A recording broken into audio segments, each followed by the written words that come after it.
Hi guys, I'm currently in Japan, so I prepared this video about my security engineering project. My topic is about analyzing malware, in particular looking at what the malware is doing and relating its actions to the underlying code. My goal in this project is to write an incident-style report detailing the analysis in both a high-level summary and low-level technical details. Before I begin, I want to make the point that malware is largely a product of what operating system it has been designed to run on. This is because operating systems are different.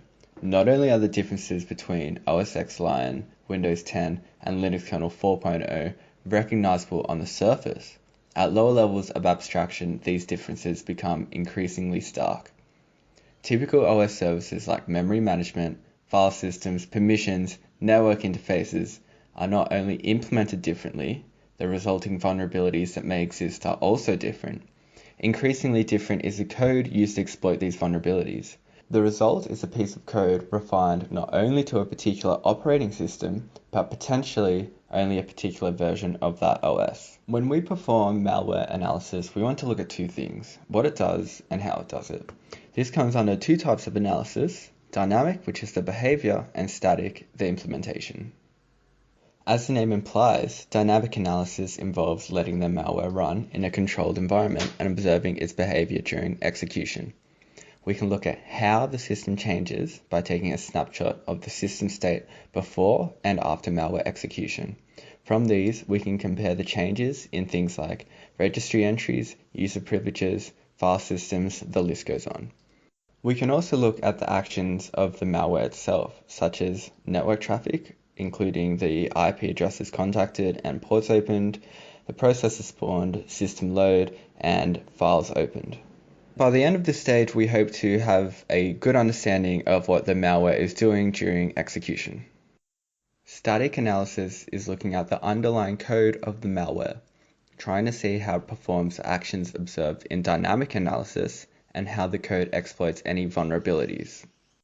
If you've ever opened an executable file in a text editor, you'll see it's just a bunch of symbols, essentially numbers that are interpreted by the CPU, which correspond to instructions and registers.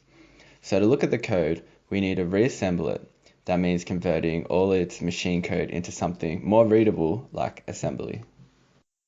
So if you're like me and not comfortable in looking at assembly, it's most likely that your eyes will bleed at this stage. Not only is complex C code exceptionally unreadable in assembly, but often malware writers will know that you'll be looking at their code, so they put in several layers of obfuscation. These can include encryption of strings and sections of code, hiding key strings in an array of garbage strings, using polymorphic code, that is, mutated code that performs the same algorithm as originally intended, and code stitching. One tool that I have found amazingly useful is IDA-Pro. Not only is it a Windows assembler, but it also serves as a debugger. So we can run the program instruction by instruction, looking at the contents of registers and get a good understanding of the general flow of execution. Debugging is a really important part of this stage because we can link parts of the code to the behavior witnessed in dynamic. At this stage, we may also want to inspect the address space of the program, which we can do using Ollie Debug. I decided to include an in-depth case study of the ransomware Sage, written up by a Malwarebytes user, Hashazade. It highlights exceptional malware analysis, and she has really encompassed exactly what I want to achieve in this project.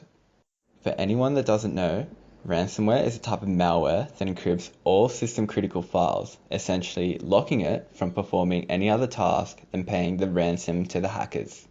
Sage is initially dropped onto the system via a spear phishing attack, an email containing a malicious macro embedded in a PDF or some other file.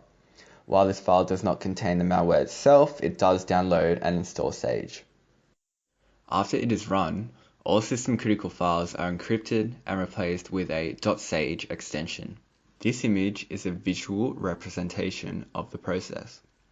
Files go from a logical, structured, low-entropic state to a seemingly random and high-entropic state. While Sage can run perfectly fine without an internet connection, if there is an internet connection, it sends encrypted data via UDP, most likely some initialization information to some remote hacker-owned server. By following the instructions placed on the machine, the user can pay the ransom by inputting their assigned key and paying the Bitcoin equivalent of $99. Sage performs some interesting actions before it actually does the encryption of the files. The first is editing the bootloader to disable all recovery and ignoring all failures on startup. This is done so that the system can still start up after infection without flagging that anything is wrong. The second is that it doesn't attack computers with the following keyboard layouts: Belarusian, Kazakh, Latvian, Ukrainian, Uzbek, Sakha, Russian. It also flags some weird files that won't be encrypted during the process, like drivers, program files, and any file or directory containing the word game. Thirdly is that each file is encrypted using a different key. This is known because the same two files produce different encrypted files. The actual encryption process is quite complex. It uses two cryptographic algorithms, a public-private key crypto called elliptical curve cryptography, or ECC, and a symmetric stream cipher variant of the Salsa 20 called Cha-Cha 20.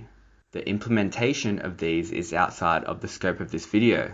However, what is important to know is that ECC is used to protect the randomly generated keys, and Cha-Cha 20 is used to encrypt the files.